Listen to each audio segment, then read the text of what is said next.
నమస్తే. ఆంధ్రప్రదేశ్ ప్రభుత్వము తెలంగాణ ప్రభుత్వం మీద ఒక దండయాత్ర చేసినట్టుగా విజయనగరం అక్కడెక్కడో మారుమూలన్నట్టు విజయనగరం పోలీసులు తెలంగాణకు వచ్చేసి హైదరాబాద్ నడుబొడ్డున కేవీ రెడ్డి గారిని అరెస్ట్ చేసిపోతుంటే మన తెలంగాణ పోలీసు యంత్రాంగం ఏం చేస్తుంది, మన తెలంగాణ ప్రభుత్వం ఏం చేస్తుంది?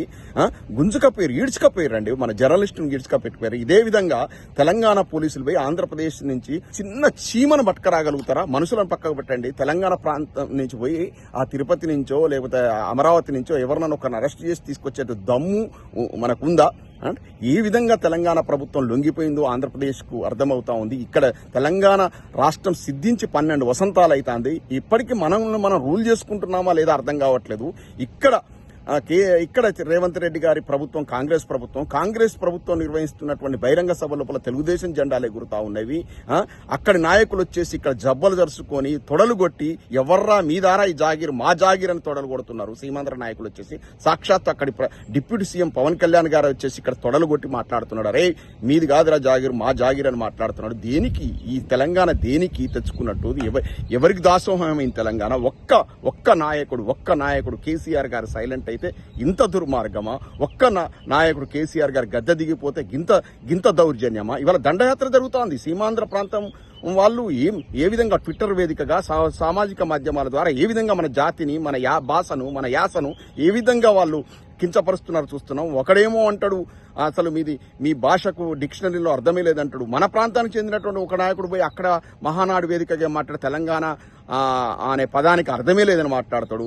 ఇంకొకడు మాట్లాడతాడు అరే మా ఆస్తులు కనుక హైదరాబాద్లో అమ్ముకుంటే మీరు కొనుక్కునే దమ్ముందారా, మీ దగ్గర ఏముందని మాట్లాడతాడు. ఇంతకంటే నీచమైనటువంటి వ్యవహారం ఏముంది? ఇవాళ తెలంగాణ రాష్ట్రం సిద్ధించినందుకు గర్వపడాలో ఇంకేం చేయాలో అర్థం కాని పరిస్థితి. ఇలా మీనింగే లేకుండా పోయింది. ఒక్క కేసీఆర్ గారు గద్దె దిగితే గిన్ని అనర్థాల. కేసీఆర్ గారు 9 ఏళ్ల పాలన లోపల సీమాంధ్ర ప్రజలను ఏ విధమైన కించపరిచే వ్యాఖ్యలు చేశారా? ఎంత బాగా చూసుకున్నారు? ఏమైనా ప్రాంతీయ విద్వేషాలు వచ్చినాయా? ఎంత చక్కగా పరిపాలించారు అంటే ఆంధ్రప్రదేశ్ ను కూడా గౌరవించిండు ఆయన. ఆంధ్రప్రదేశ్ ప్రజల పట్ల ఎటువంటి వ్యాఖ్యానాలు చేయలేదు. అది కదా ప్రభుత్వము. ఇవాళ సాక్షాత్తు మన ప్రాంతానికి చెందిన వ్యక్తి ముఖ్యమంత్రిగా ఉండగా కాంగ్రెస్ పాలన లోపల ఇవాళ సీమాంధ్ర ప్రాంతానికి వచ్చినటువంటి నాయకులు ఇక్కడికి వచ్చి జబ్బలు జరచడం ఏదైతే ఉందో ఇది ఖచ్చితంగా ముమ్మాడికి మనకు తెలంగాణ ప్రాంతం మీద జరుగుతున్న దండయాత్రనే చూడాలి.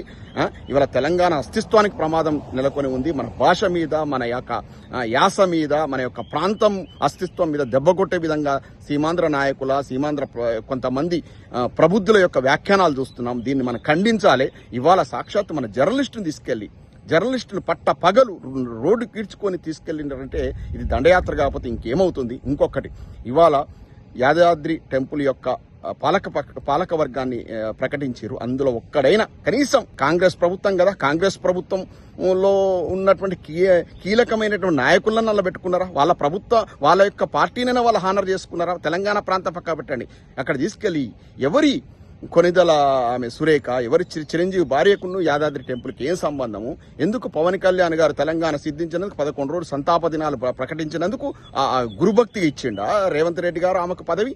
ఆమెకు ఎప్పుడన్నా వాళ్ళు హానర్ చేసిర్రా? తెలంగాణ ప్రాంతాన్ని, తెలంగాణ రాష్ట్రాన్ని ఎప్పుడన్నా వాళ్ళు గౌరవించిర్రా? అటువంటి వ్యక్తులకు పదవులు ఇస్తారా? ఎవరు ఆమె? స్వాతి నాట్కో ఫార్మా నుంచి తీసుకొచ్చి పెట్టారు. ఆమె వైజాగ్లో పుట్టిన ఆమె.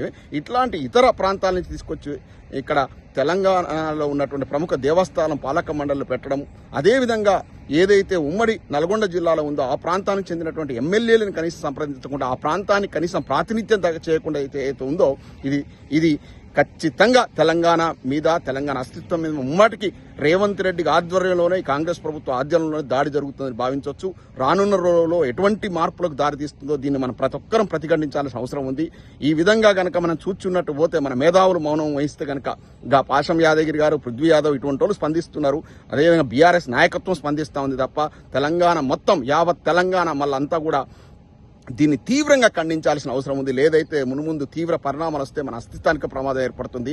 మన రాష్ట్రం సాధించుకున్న లక్ష్యానికి మనమే తుట్లు పొడుచుకున్న వాళ్ళం అవుతాం. కాంగ్రెస్ పార్టీ కూడా రివ్యూ చేసుకోవాలి. కాంగ్రెస్ పార్టీకే ప్రాతినిధ్యం లేదు. ఇవాళ కాంగ్రెస్ పార్టీ పెద్దలకే ప్రాతినిధ్యం లేదు, నాయకులకే ప్రాతినిధ్యం లేదు. దేవేందర్ గౌడ్ కొడుకు ఆయన అసలు కాంగ్రెస్ పార్టీలో ఉన్నాడా? ఆయన ఆయన ఎవరు వాళ్ళు బీజేపీ పార్టీలో ఉన్నారు. బీజేపీ పార్టీ నాయకుడికి వచ్చేసి పాలక పక్షంలో పెట్టారంటే, పాలక మండలిలో పెట్టారంటే అర్థం చేసుకోవాలి ఇది ఎవరి కనుసన్నలు నడుస్తుంది. ముమ్మాటికి తెలుగుదేశం బీజేపీ కనుసన్నల లోపల ఇక్కడ రేవంత్ రెడ్డి గారు యొక్క కాంగ్రెస్ ప్రభుత్వాన్ని నడుపుతున్నారు. కాబట్టి ఇవన్నీ కూడా కుహనా పార్టీలు అన్ని కూడా ఒకటైపోయి ఒక బీఆర్ఎస్ పార్టీని దెబ్బతీసే విధంగా, తెలంగాణ అస్తిత్వాన్ని దెబ్బతీసే విధంగా చేస్తా ఉన్నారు. దీన్ని మేధావులంతా ఖండించాలి, లేదంటే పెను ప్రమాదం రాబోతోంది అని చెప్పడానికి ఏమాత్రం సంకోచం లేదు.